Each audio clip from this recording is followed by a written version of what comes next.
October 1962. How close did the world come to nuclear war? Closer than almost anyone realized. During the Cuban Missile Crisis, the United States and the Soviet Union stood on the edge of a conflict that could have changed history forever. Deep beneath the ocean, inside a Soviet submarine carrying a nuclear torpedo, the crew believed war might have already begun. They had lost contact with Moscow, explosions surrounded them, and the pressure was overwhelming. Then came a decision that would test 3 senior officers. 2 believed they should launch the weapon. 1 refused. Why did he say no? And could that single decision have helped prevent a nuclear exchange? His name was Vasili Arkhipov, a man few people know today.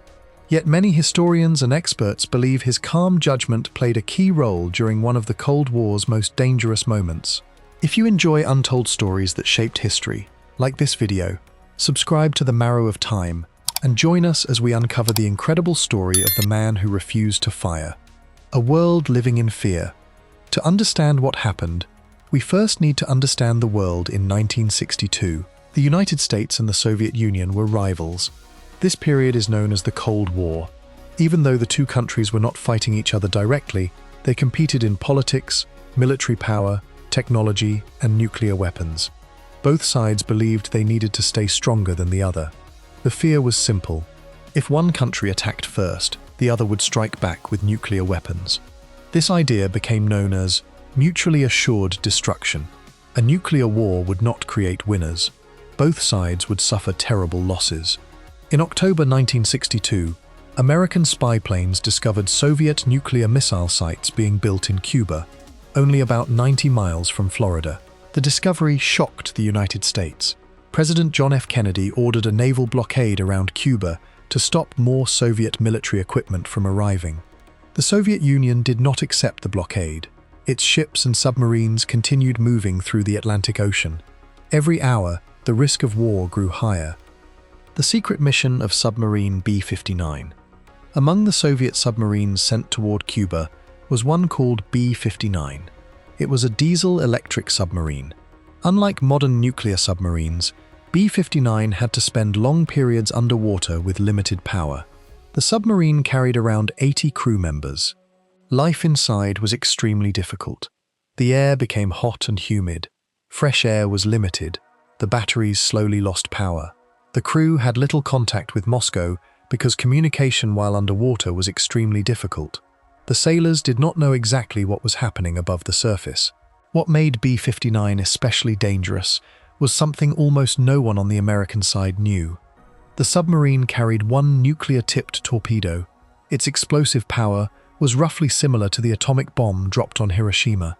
If launched against American ships, the results could have been catastrophic. Trapped under the sea.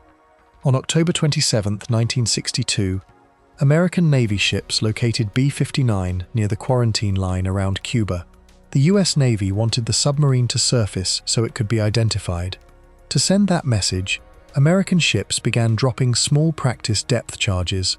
These were not intended to destroy the submarine. They were low-power signaling explosives approved by the US Navy to force submarines to surface. But the Soviet crew inside the B-59 did not know that. Inside the submarine, every explosion sounded like the beginning of an attack. The lights shook. The metal walls echoed with loud blasts. The crew had been underwater for several days.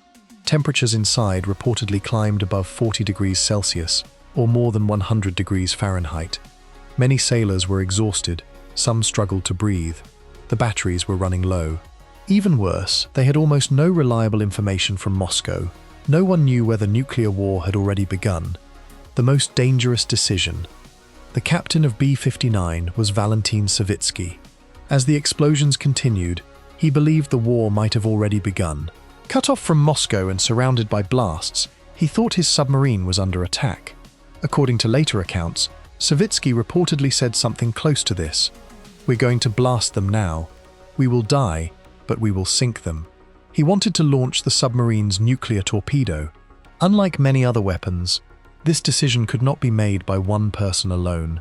On B-59, 3 senior officers needed to agree. Captain Valentin Savitsky, Political Officer Ivan Maslenikov, and Flotilla Chief of Staff Vasili Arkhipov. Savitsky agreed. Maslenikov agreed. Only Arkhipov refused. What makes this moment remarkable is that Arkhipov faced the same fear as everyone else. He felt the explosions, the heat, and the uncertainty. But while others saw a reason to act, Arkhipov saw a reason to wait. He understood that when the situation is unclear, one wrong decision could change history forever. Why Arkhipov said no? We cannot know every thought that went through Arkhipov's mind. He left no detailed record explaining every part of his decision.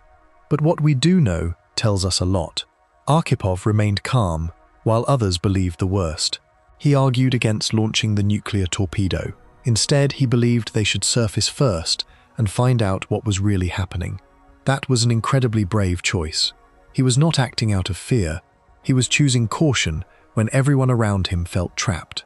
In moments of extreme pressure, people often make quick decisions. Arkhipov did the opposite. He slowed the moment down. He asked for more information before making a decision that could never be undone. Eventually, he convinced the others. The submarine surfaced.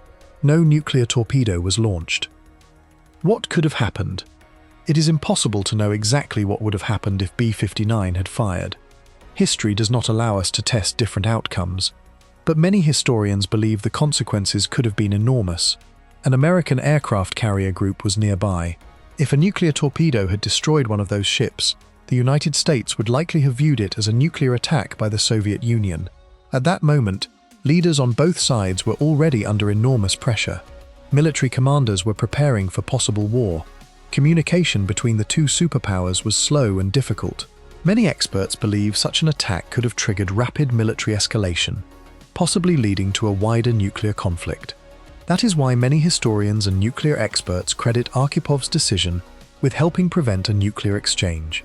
It is important to say this carefully. No one can prove with complete certainty what would have happened, but many respected researchers believe his refusal removed one of the most dangerous triggers during the Cuban Missile Crisis. This was not his first disaster. Remarkably, this was not the first time Arkhipov had faced a nuclear emergency. Just 1 year earlier, in 1961, he served aboard the Soviet submarine K-19. During that mission, the submarine suffered a serious reactor accident in the North Atlantic. The crew faced deadly radiation while trying to stop a complete disaster. Several sailors later died from radiation exposure after their heroic repair efforts. Arkhipov survived. He had already seen how dangerous nuclear technology could become when things went wrong. That experience may have shaped the way he thought during the Cuban Missile Crisis. He understood that disasters can grow quickly when people panic.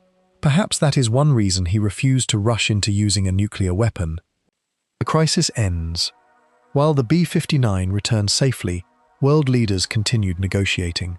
President John F. Kennedy and Soviet leader Nikita Khrushchev exchanged urgent messages. Eventually, they reached an agreement. The Soviet Union agreed to remove its nuclear missiles from Cuba. In return, the United States publicly promised not to invade Cuba. The US also later agreed, in a separate and private arrangement, to remove its Jupiter nuclear missiles from Turkey. The Cuban Missile Crisis came to an end. The world stepped back from the edge. Millions of people never knew how close they had come to nuclear war. A hero almost no one knew. You might expect someone who helped prevent such a dangerous situation to become famous. That did not happen. Much of what happened aboard B-59 remained secret for many years. The Soviet Union did not openly discuss the incident. Only after the Cold War ended did more information become available through participants, historians, and official records. Even then, Arkhipov received little public recognition. He continued serving in the Soviet Navy. Later, he became a vice admiral before retiring. He died in 1998. Many people around the world only learned his name years after his death. Why his story still matters? Arkhipov's story teaches an important lesson. History often remembers loud leaders, famous generals, and dramatic battles. But sometimes history changes because one quiet person refuses to follow the crowd. He did not win a battle. He did not give a famous speech. He simply refused to make a decision without enough evidence. That kind of courage is easy to overlook, but it can save lives. His story also reminds us how dangerous misunderstandings can be. The American Navy believed it was sending a routine warning signal. The Soviet crew believed they were under attack. Neither side intended to start a nuclear war that day. The same explosions carried two completely different meanings. That is one of the most frightening lessons of the Cuban Missile Crisis. History is not always driven by hatred. Sometimes it is driven by misunderstanding, fear, and incomplete information. In moments like that, communication becomes just as important as military strength. The power of one calm voice. When people imagine heroes, they often picture someone running into danger. Archipov's courage looked different. He stayed calm while others were overwhelmed. He questioned a decision that seemed unstoppable. He accepted the pressure of standing alone. Sometimes bravery is not about taking action. Sometimes bravery is stopping others from acting too quickly. That may be one of the hardest things a person can do. So, did Vasili Arkhipov save the world? We cannot say that with complete certainty. History is rarely that simple. But many historians and nuclear experts believe his decision aboard B-59 helped prevent a nuclear exchange during the Cuban Missile Crisis. That alone makes his story unforgettable.